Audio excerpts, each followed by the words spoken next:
Bien, queridos hermanos, vamos a continuar nuestro estudio sobre la persona y la obra de nuestro Señor Jesucristo. Esta parte de la doctrina cristiana que se llama Cristología, en donde abarcamos no solamente la personalidad de nuestro Señor Jesucristo, sino también la naturaleza de su obra, la obra de la redención, la obra de salvación. Ambas cosas, por lo tanto, van a entrar a lo largo de este estudio en nuestra consideración. Hemos estado varias semanas hablando sobre la humanidad de nuestro Señor Jesucristo. Bien, yo creo que la enseñanza bíblica en eso es es muy clara, ya diríamos, suficientemente clara como para que no pongamos reparos a aquellas cosas que hemos dicho hasta ahora. El hecho de que nuestro Salvador fue hombre verdadero, cuyo nacimiento, ya hemos dicho, es un acto sobrenatural, el mismo modo en que Jesús como hombre nace ya de sí es un acto único, no conocido en la historia, no repetido en ninguna clase de sistemas religiosos. Es una manifestación del poder de Dios, de la soberanía de Dios, y el hecho de que lo que vamos a ver en adelante es un hombre verdadero, pero engendrado directamente por Dios. Por lo tanto, participante de la naturaleza de Dios. Pues esta es la base y esto es la razón de que la palabra explícitamente nos hable de cómo fue engendrado nuestro Señor Jesucristo. Se deja muy claro en la Biblia de que Jesús, hombre, no fue engendrado por otro hombre,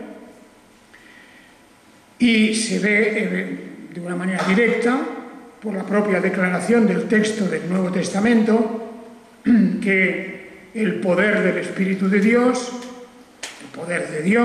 el poder de Yahvé, como queramos llamarlo, la actuación sobrenatural sobre María, fue aquello que desencadena el proceso del desarrollo de Jesús como un ser humano en el seno de María y por fin nace como un hombre más. Pero no era un hombre más, era un hombre único. Hemos subrayado esto muchas veces, en el cual, repito, coincide esa naturaleza humana auténtica, exenta del pecado original. No se ha transmitido el pecado original en la naturaleza humana de Jesús, porque en él está la naturaleza divina. No ha sido engendrado por otro hombre, no es la forma normal en que se transmite diríamos, la depravación y corrupción humana a través de hombre y mujer. En Jesús vemos que aquel que va a ser llamado Padre por él mismo no era José el carpintero, aunque tal vez en su infancia así lo reconocía como lo que podríamos llamar el padre putativo, es decir, se pensaba, se creía, todos pensaban que era hijo de José, pero realmente el Padre Celestial era su auténtico Padre. Y por eso lo vemos a lo largo de los Evangelios invocando de un modo especial, diferente al que nosotros podemos decir la palabra Padre. Por eso él llega a decir en un momento, el Padre y yo somos uno. Esa es una de las manifestaciones más claras de la realidad de la personalidad de Jesucristo, en quien confluye esa naturaleza humana y divina también, como iremos viendo enseguida. De manera que ahí tenemos muchas más cosas, podríamos haber hablado y dicho de la persona de Jesús en cuanto hombre. hay mucho que decir y que aprender de los evangelios. Pero bueno, no vamos a insistir más en este terreno. Yo creo que lo básico, lo fundamental, ya lo hemos dicho.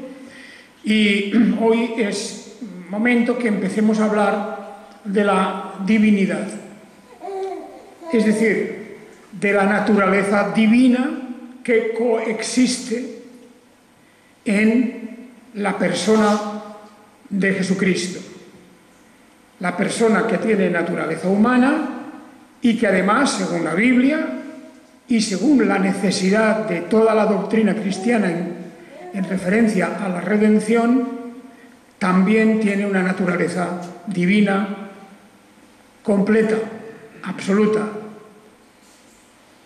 Nosotros, la Biblia nos dice el apóstol Pedro, que nosotros somos participantes de la naturaleza divina. Claro, todos los seres humanos, a diferencia del resto de los animales, fuimos creados una parte material, pero luego el Espíritu de Dios infundió en Adán su propio espíritu, de manera que tenemos algo de la divinidad y por eso nosotros podemos comunicarnos con la divinidad. Por eso podemos creer en una divinidad general de todos los seres humanos, de todos los tiempos, en todos los lugares. No así los animales. Aun los animales más desarrollados, los más parecidos al hombre, los que comparten el 98% de su constitución genética, no pueden pensar en Dios, no piensan en Dios, no tienen ninguna relación directa, consciente con Dios. Pero el ser humano tiene una relación consciente y universal. Universal en el tiempo y en el espacio. En todos los tiempos y en todos los lugares, el ser humano ha pensado en Dios. Ha intentado comunicarse con Dios, le ha rendido culto. Es una parte no solo ya de la cultura humana, sino de la necesidad intrínseca de la naturaleza humana, relacionarse con Dios, porque hay algo de Dios en nosotros. Pero nosotros tenemos una pequeña parte de eso. No tenemos la plenitud de la divinidad. En la carta a los Colosenses, el apóstol San Pablo habla de cómo en Jesucristo está, cómo en Jesucristo reside. El verbo que tenemos ahí se puede traducir de varias maneras: habitar, residir, estar, toda una serie de manifestaciones de que en la persona humana, en ese cuerpo humano de Jesucristo, habita también una naturaleza plena de la divinidad, la naturaleza plena de la divinidad. Como también en él habita la naturaleza plena de la humanidad sin pecado. De manera que ahora miramos la cuestión de la divinidad. Hemos de fijarnos en eso. Jesús de Nazaret,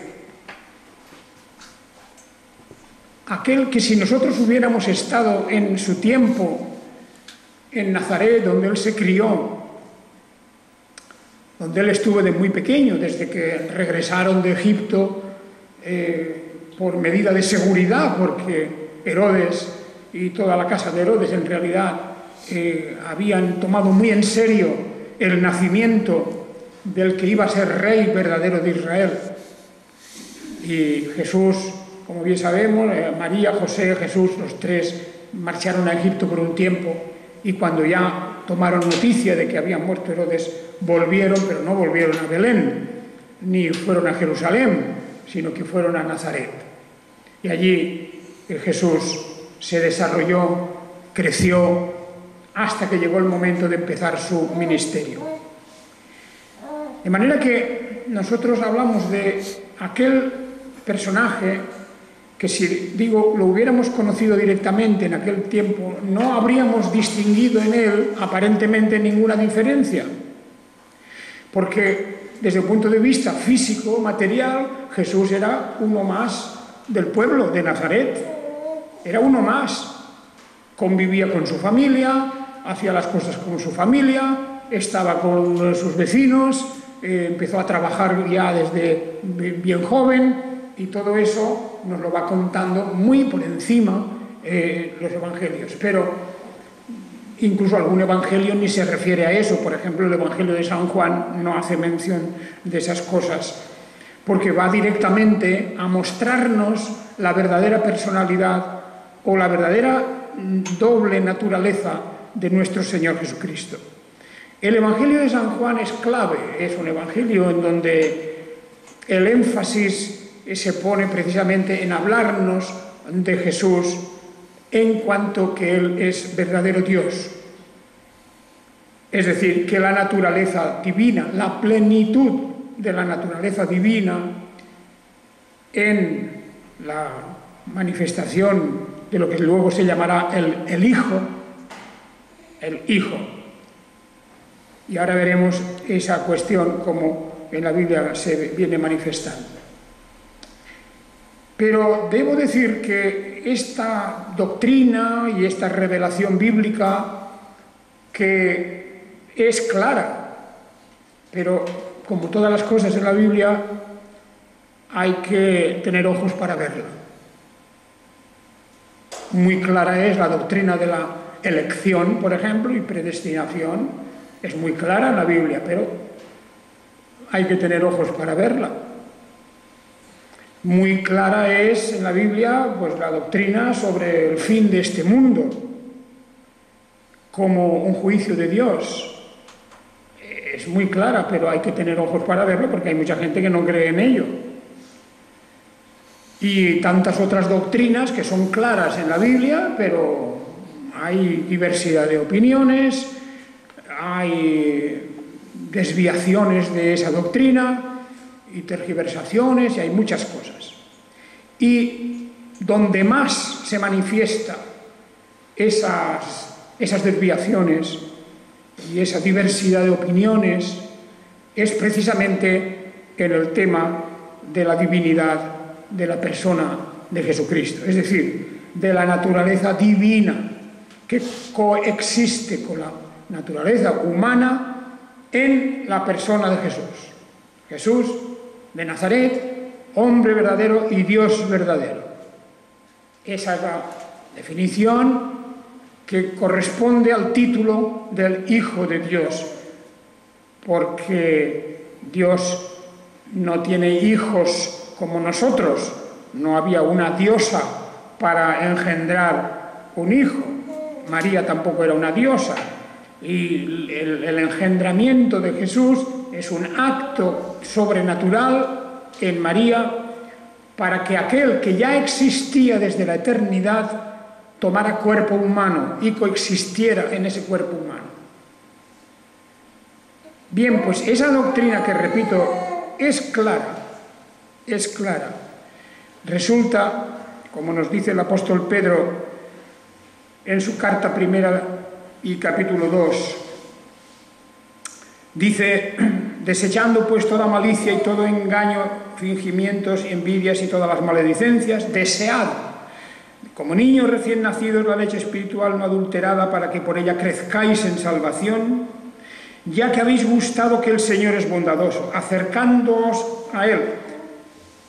Fijaos, que el Señor es bondadoso. Empezado diciendo, ya que habéis gustado que el Señor es bondadoso, bueno, hablaremos en otro día de la palabra el Señor,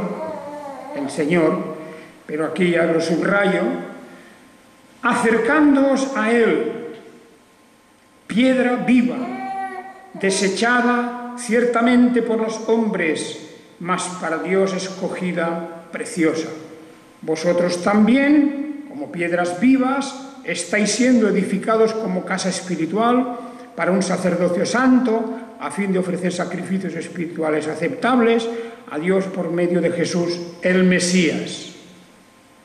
Y diferencia aquí a Jesús, el Mesías, porque esa es la función que como ser humano, en su naturaleza humana, era necesaria esta para desempeñar la función del Mesías, del ungido, el enviado para una misión concreta que era la salvación, de la cual él es el autor también. Pues dice esto, ofrecer sacrificios espirituales aceptables a Dios por medio de Jesús el Mesías, por lo cual contiene la Escritura. Dice la Escritura, fijaos, delante de todo esto que acababa de decir, dice la Escritura ya del Antiguo Testamento, dice: he aquí, pongo en Sión una piedra angular, escogida, preciosa. El que cree en ella no será avergonzado. Para vosotros, pues, que creéis, Él es precioso. Mas para los incrédulos, la piedra que desecharon los edificadores, esta vino a ser piedra angular, piedra de tropiezo y roca de escándalo, porque tropiezan en la palabra, siendo desobedientes, para lo cual fueron también destinados. Es un pasaje sobrecogedor,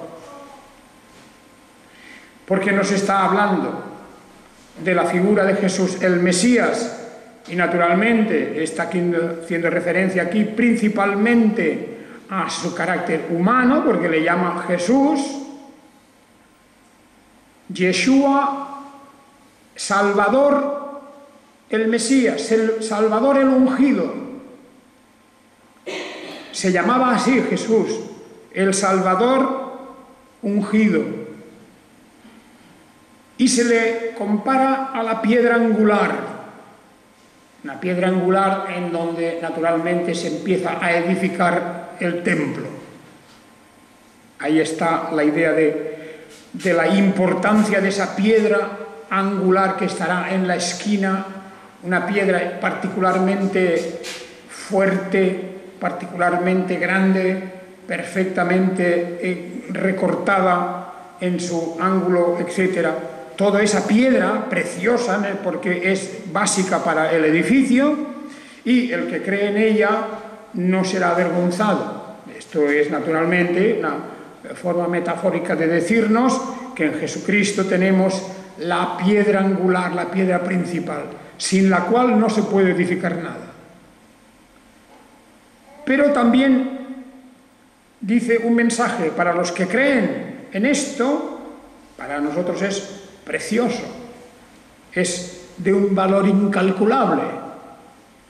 No se puede medir la piedra angular, pero por otro lado, para los incrédulos, esa piedra que los edificadores desechan, la piedra que desecharon, esa es la que Dios puso como piedra angular.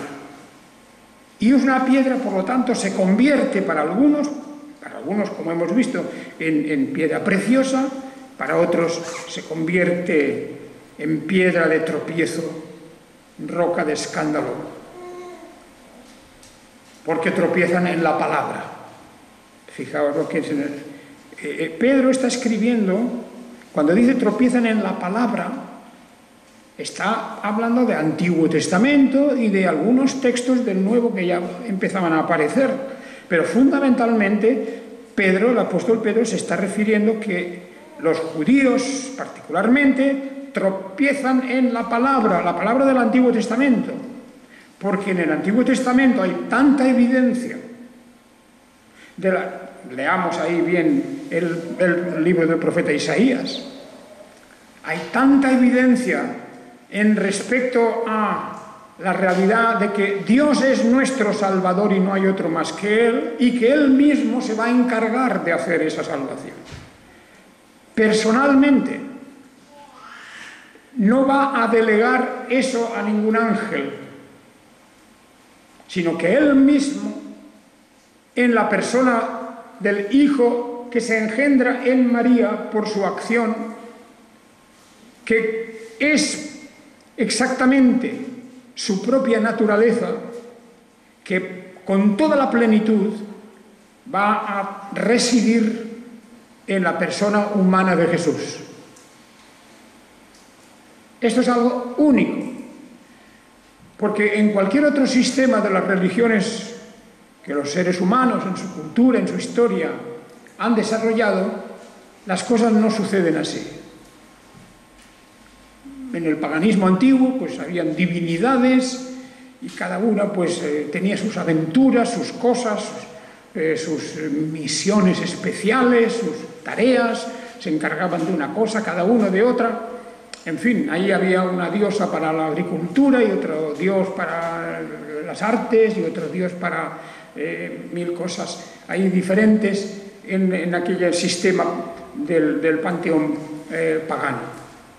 Pero luego también en otros pueblos, pues ya sabemos, las divinidades dependen de la misma naturaleza, todo lo que es el animismo y todos los sistemas, y no digamos pues ya de religiones pues, islámicas o del confucianismo, el budismo y otros que también tienen sus teorías, donde la salvación no tiene nada que ver con la forma en que la Biblia nos presenta ese hecho. Yo solo soy tu Salvador, dice el Señor en el Antiguo Testamento, dice Yahvé, y fuera de mí no hay nadie, no hay más que uno, el Salvador. Y a este que viene a este mundo con naturaleza humana se le va a llamar expresamente Salvador, porque Él salvará a su pueblo de sus pecados, dice. Él, no otro. Y lo que la Biblia nos presenta, pues, no solamente de esto, sino en todo lo que tenemos que ir viendo, muy particularmente a través del Evangelio de Juan. Y os invito a que hagáis una lectura, otra vez, porque lo habréis leído muchas veces, pero que hagáis una lectura reposada y a fondo del Evangelio de Juan. Porque, claro, para negar el hecho real revelado en la palabra de Dios de la divinidad de Jesucristo, de la divinidad plena, no como nosotros tenemos una participación de divinidad, sino la plenitud de la divinidad en Jesucristo. Para negar esto tenemos que pasar por alto la palabra. Por eso dice aquí en la carta de Pedro que tropezaron en la palabra. Tropezaron en la palabra escrita de Dios. Los judíos, cuando se les manifiesta la personalidad de Jesús, con sus obras, con sus enseñanzas y luego sobre todo con su muerte expiatoria, con todo eso, una y otra vez Jesús les reprocha: ¿cómo es posible que conociendo vosotros como conocéis las Escrituras, no veáis que el Padre y yo somos uno? Esa es la cuestión. ¿Cómo es posible? ¿Quién puede ser y hacer las cosas que Jesús hizo y las cosas que Jesús manifestó como propias de su personalidad? ¿Quién puede sino Dios mismo? Esta es la cuestión. Pues es porque se tropieza en la palabra. ¿Y cómo se tropieza en la palabra? Pues se tropieza en la palabra dándole interpretaciones erróneas, dando interpretación que están manchadas del pensamiento humanista. Aunque se niegue eso, es igual, es así. Dando interpretaciones a las Escrituras que no están fundamentadas en un conocimiento completo de las Escrituras. Y por eso Jesús les dijo: erráis porque no conocéis las Escrituras, ignoráis las Escrituras. Ha habido gente muy importante en la historia de la humanidad que han negado la divinidad de Jesucristo, a pesar de que ellos querían llamarse cristianos. Me acuerdo yo, porque ahora lo estoy leyendo mucho, el famoso poeta inglés del siglo XVII, Milton, John Milton. El famoso El Paraíso Perdido, el escritor del Paraíso Perdido y del Paraíso Recobrado, los dos grandes poemas de Milton. Milton era un poeta, era un hombre que conocía las lenguas, el hebreo, el griego, el latín. Era un hombre de una gran cultura. Era un hombre que se manifestaba como creyente. Aparece en ese siglo XVII en las filas de los más religiosos, porque estaban las órdenes de aquellos que se revuelven contra el rey Carlos I y su diríamos, su predilección hacia el catolicismo, y una gran parte de aquella guerra civil era para evitar que el catolicismo volviera a entrar en Inglaterra. Y allí estaba John Milton en ese bando, en el bando que se enfrentaba al rey, el bando más religioso, el bando donde estaban los puritanos. Él estaba allí entre ellos.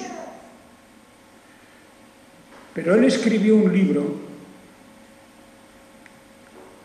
aun a pesar de escribir El paraíso perdido, lleno de...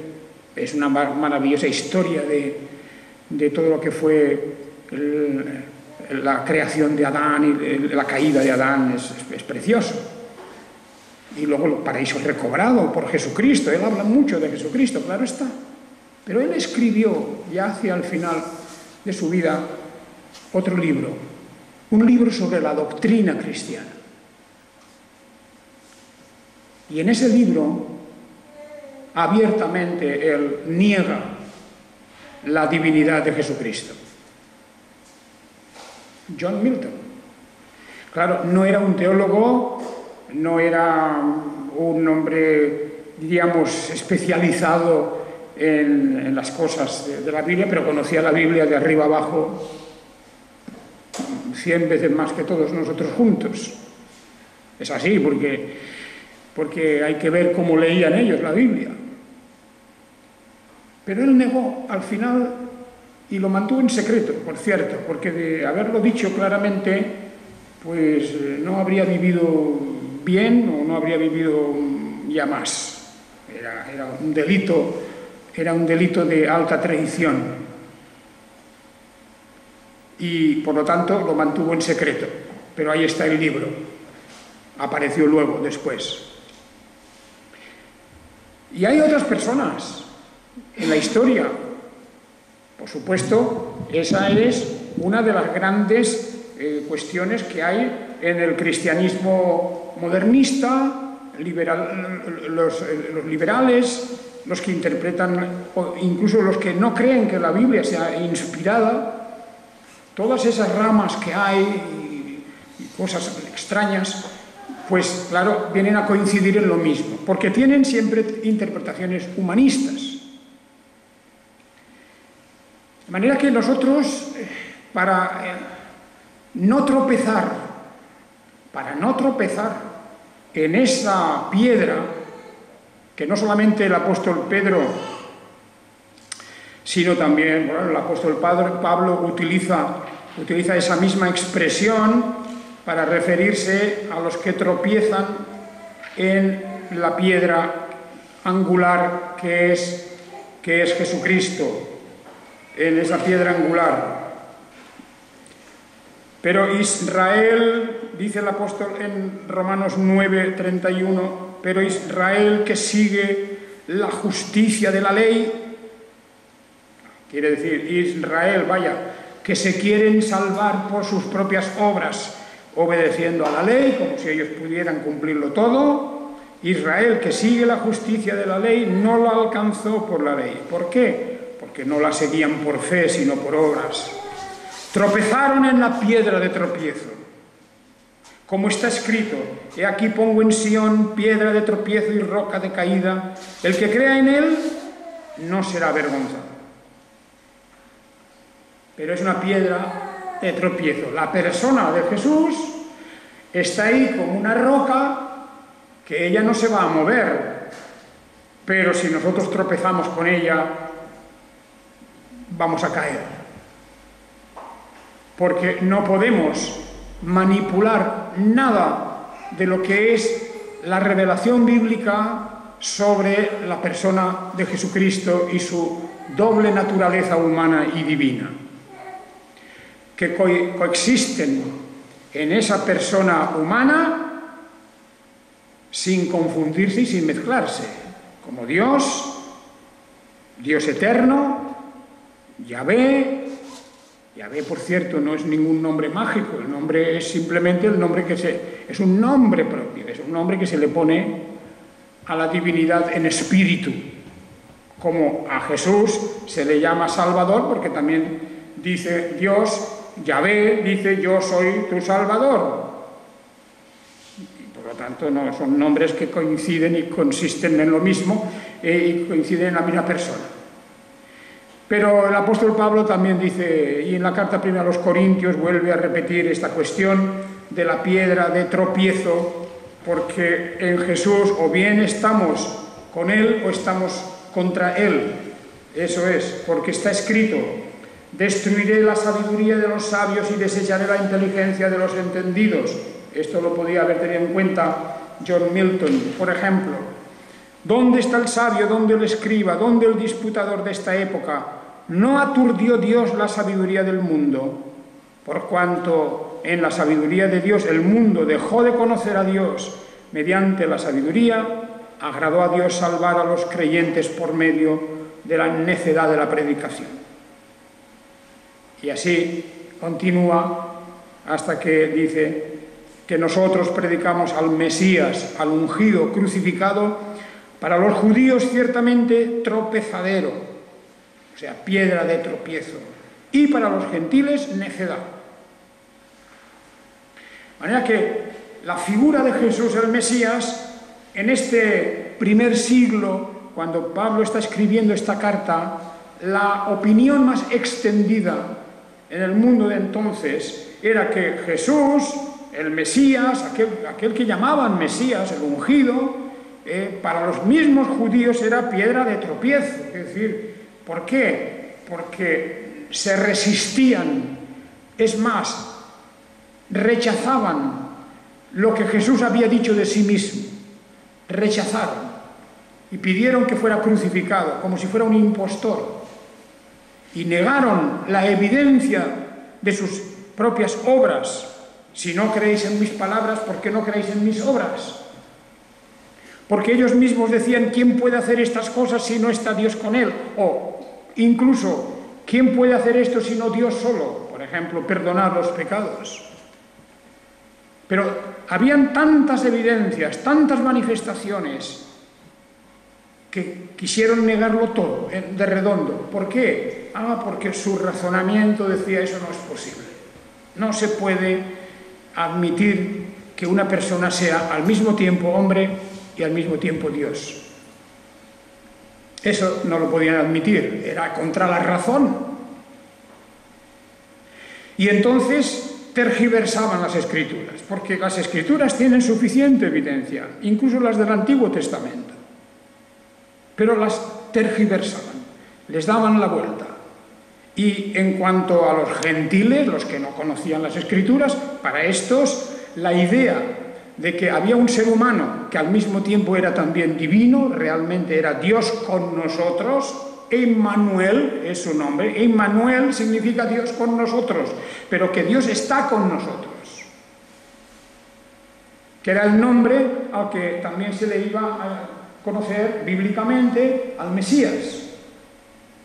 Emmanuel, Dios con nosotros, porque en cuanto Jesús nace de María, la plenitud de la divinidad está en él y Dios está con nosotros, no ya solo en espíritu, está en la persona misma encarnada de Jesucristo.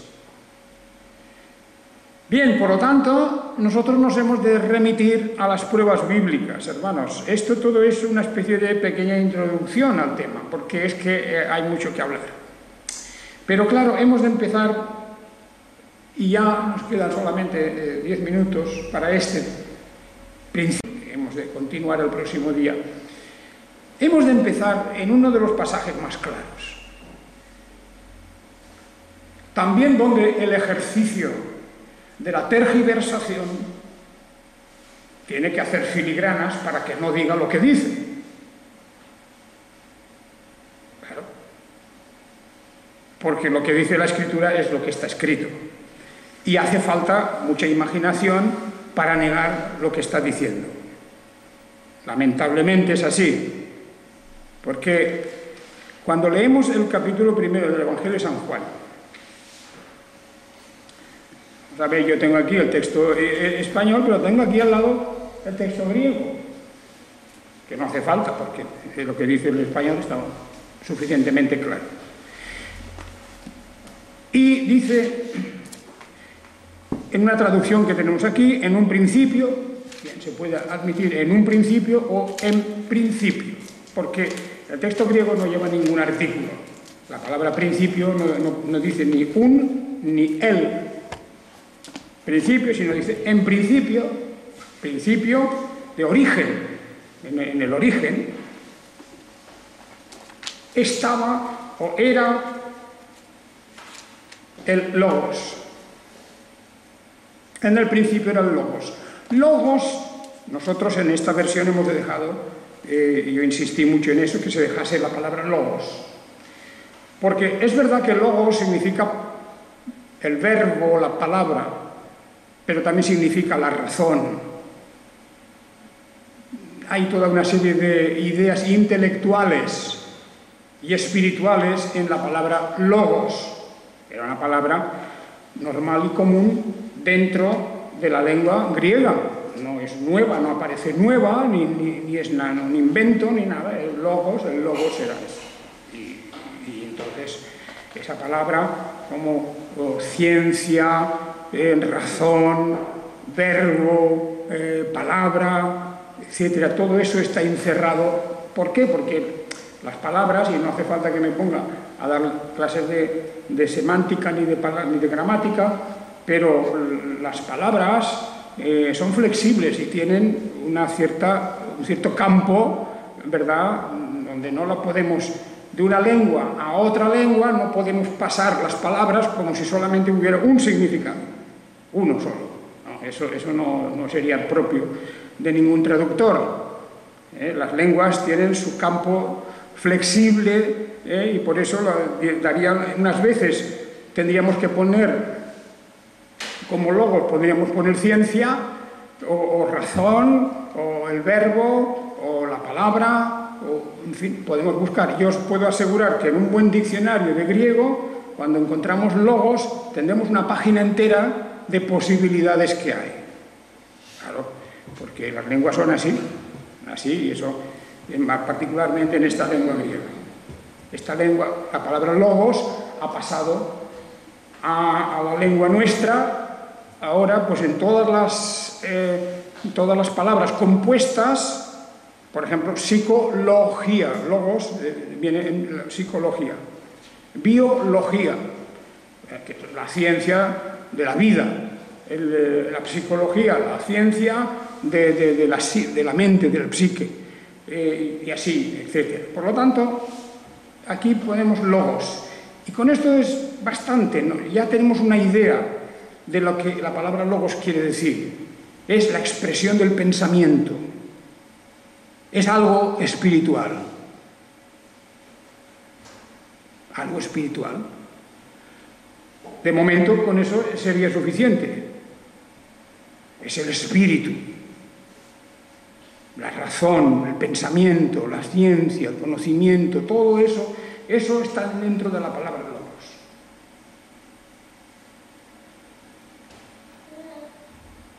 Y la palabra principio. Esta palabra también aparecería en el libro del Génesis, en el principio creó Dios los cielos y la tierra.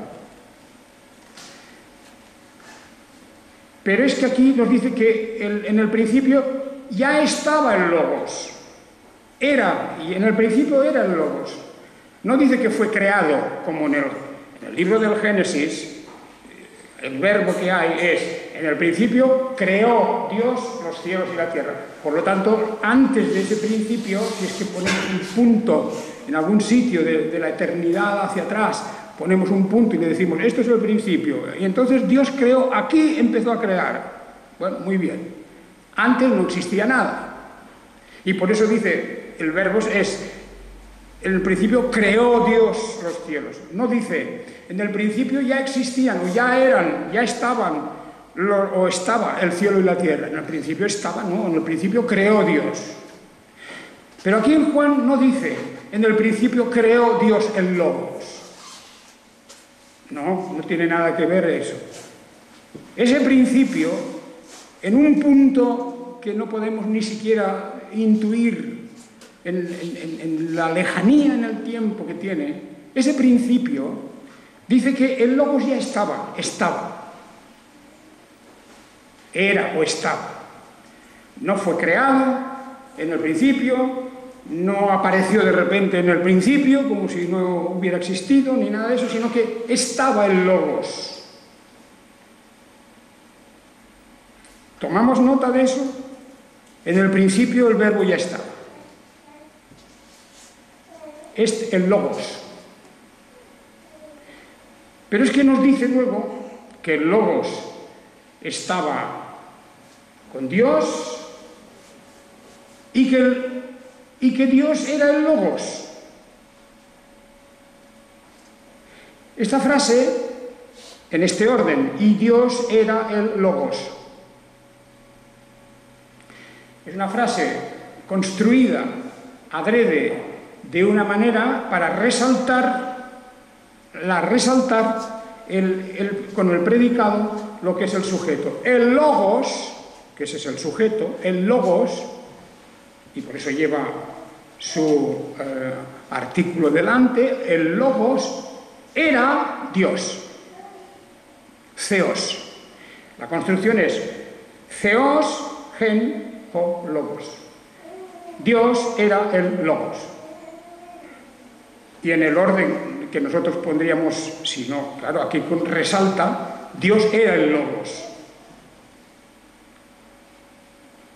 Resalta más así, que se puede, y el Logos era Dios, y Dios era el Logos. En ambos casos se está diciendo lo mismo, pero hay una diferencia de énfasis, es más enfático, está más subrayado, diciéndolo, y Dios era el Logos. Y el Logos, estaba en el principio con Dios, junto a Dios o unido a Dios, es decir, pros ton theon. Estaba con Dios. Aquí lo dice así, en un principio estaba ante Dios, el Logos. Por lo tanto, ya hay una diferenciación de personalidad, no de naturaleza, porque se dice que Dios era el Logos, está utilizando dos palabras, una es Dios, otra es el Logos, que es la misma realidad porque Dios era también el Logos. Ahí está la cuestión. Para muchos parece, como racionalmente les parece imposible que dos cosas sean una, dos cosas que podamos distinguir con nombres diferentes, que sean en realidad una sola cosa. Yo no lo veo tan complicado. Hasta en la naturaleza podríamos encontrar cosas semejantes. Claro, que esencialmente es lo mismo, pues yo qué diré, el agua y el hielo son lo mismo, pero al mismo tiempo no son iguales. Es lo mismo, pero uno tiene unas características, otro, una función, otra función, lo que sea, una apariencia, otra apariencia. Aquí en esa diferencia, y aún si ponemos el vapor, todavía más, ¿no? Porque el vapor también es agua, pero no es lo mismo que el agua en un sentido y no es lo mismo que el hielo. Pero es que hasta en la naturaleza podemos encontrar ejemplos. Y tenemos aquí la declaración expresa de que el Verbo es Dios y que el Logos es Dios y Dios es el Logos. Y al mismo tiempo vemos una cierta diferenciación, no de naturaleza, sino más bien de función, de personalidad, diríamos. Por eso cuando hablamos de la Trinidad, para simplificar las cosas, decimos un Dios en tres personas. Personas es una manifestación independiente una de otra, pero de la misma esencia, de la misma naturaleza. La Biblia nos habla de Dios como Padre, de Dios como Hijo y de Dios como Espíritu Santo. Y ya veremos que eso se repite en la Biblia, Antiguo y Nuevo Testamento, diciéndonos que por una parte estamos hablando de lo mismo, pero por otra parte estamos hablando de algo que se puede distinguir. Yo ya sé que esto no estamos haciendo aquí ni ninguna clase de operación rara, sino diciendo las cosas que la Biblia dice, porque aquí es muy claro. Es más, nos dice que estaba el Logos, que el sujeto sigue siendo el Logos, todas las cosas por él fueron hechas y sin él nada de lo que ha sido hecho fue hecho. En él había vida y la vida era la luz de los hombres. Todo eso está hablando del Logos. Si nos dice que en él, o mejor dicho, que todas las cosas por él fueron hechas, ¿a dónde nos lleva eso? Nos lleva al libro del Génesis 1:1.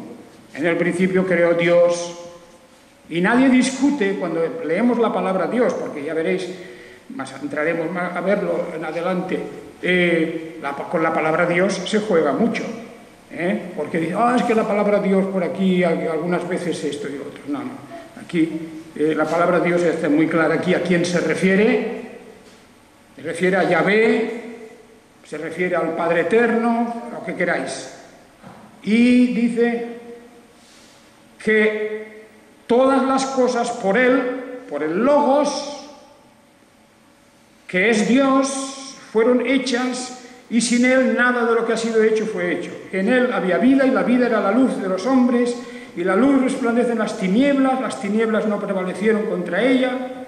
Nos dice, ¿de quién está hablando? Está hablando del que luego veremos en la persona de Jesús, Yeshua el Salvador.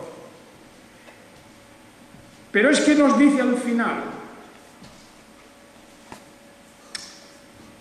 que este Logos vino al mundo. Vino al mundo. La luz verdadera que alumbra a todo hombre al venir al mundo estaba en el mundo. Y el mundo fue hecho por él, pero el mundo no lo conoció. A lo suyo vino y los suyos no lo recibieron. Esto es algo tremendo. Y todos los que lo recibieron, sin embargo, los que creen en su nombre, les dio potestad de ser hechos hijos de Dios, los cuales no nacieron de sangre, ni de voluntad de carne, ni de varón, sino de Dios. Y entonces viene la gran declaración. Versículo 14. Juan 1:14. El Logos, que dice que es Dios. El Logos, que dice que ya existía en el principio, por lo tanto, sin principio ni fin. El Logos, que nos dice que ha hecho todas las cosas. Este Logos dice, el Logos se hizo carne. El Logos se hizo carne.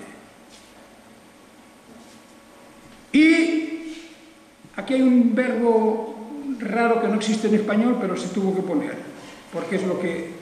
Y tabernaculizó. Habitó dentro de un tabernáculo, como el que está dentro de una tienda, y ahí vemos el cuerpo de Jesús, el cuerpo humano de Jesús, físico. El Verbo se hizo carne y habitó en el cuerpo de Jesús, que era verdadero hombre perfecto, sin pecado. Habitó, por lo tanto, el Verbo se hizo carne,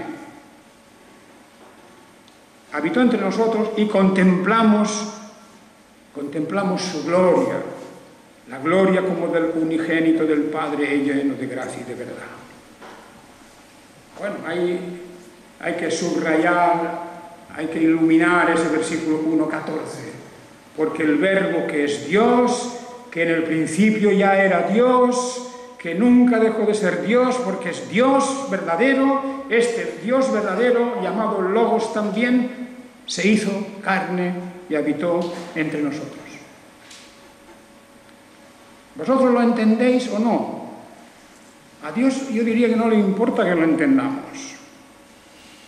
No es cuestión de entender, vamos a ver, y tampoco estamos hablando aquí de física cuántica, que yo mismo no la entendería. No estamos hablando de cosas, ni lenguajes, estamos hablando de una cosa de 1, 2, 3 y 3, 6 y 3, 9.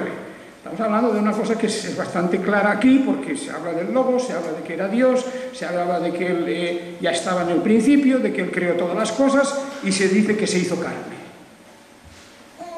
¿Cómo se puede negar la realidad de la personalidad de Jesús de Nazaret?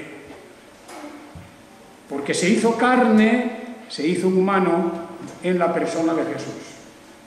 Esa es la realidad. Y hermanos y hermanas, yo creo que tenemos mucho que decir, pero yo os recomiendo, si alguna duda tenéis sobre estas cosas, leed el Evangelio de San Juan una y otra vez, una y otra vez. Y eso sí, hay que saber diferenciar cuando leemos, cuando Jesús está hablando puramente como un ser humano, que a pesar de compartir su naturaleza humana en ese mismo cuerpo con la naturaleza divina, pues en un tabernáculo como una habitación donde están conviviendo dos. La habitación es una, que es Jesús, pero dentro hay dos. El hombre real y el Dios real, verdadero, en la plenitud. Todo unido, no confundido, pero unido en una persona. Pues eso es lo que también vamos a desarrollar con muchas más manifestaciones y pruebas. Pero yo diría que simplemente leyendo el primer o los dos primeros versículos de Juan y el versículo 14, está la cosa solucionada. Y todo lo demás son tergiversaciones. Y es el empecinamiento que se puede producir de negar lo que no se puede negar. Porque no hay otro Salvador y no hay otro nombre en el que podamos ser salvos. Y Jesús no fue un recadero. ¿Me entendéis? Jesús no fue un recadero de Dios que vino a hacer una cosa buena, no fue un recadero, es Dios mismo que vino a hacer lo que tenía que hacer, lo que nadie podía hacer. Ni ángeles, ni potestades, ni dominios, ni autoridades espirituales de ninguna clase, nadie podía ser el Salvador. Jesús es el Salvador porque Él es el único Salvador. Y el único Salvador es Dios. Y con eso tendríamos que estar hasta más que satisfechos. Pero yo voy a continuar tratando esta cuestión, porque yo sé que hoy tenemos tantas influencias. Por supuesto, los testigos de Jehová, los mesianistas, los unitarios, los descendientes de los antiguos arrianos, los racionalistas, por supuesto, de los que cogen un cristianismo racionalista. Todos esos niegan que Jesús sea Dios. Lo niegan, simplemente. No pueden explicar el qué, cómo. Pero esa es una cuestión muy delicada y la piedra en la que se tropieza. Y por eso yo quisiera que ninguno de vosotros jamás tropezarais en esa piedra y de esa manera se quitase al Mesías, a nuestro Redentor, la honra, el honor y la gloria que le corresponde. Eso lo iremos viendo en las Escrituras de una manera contundente y clara. Que el Señor os bendiga a todos. Amén.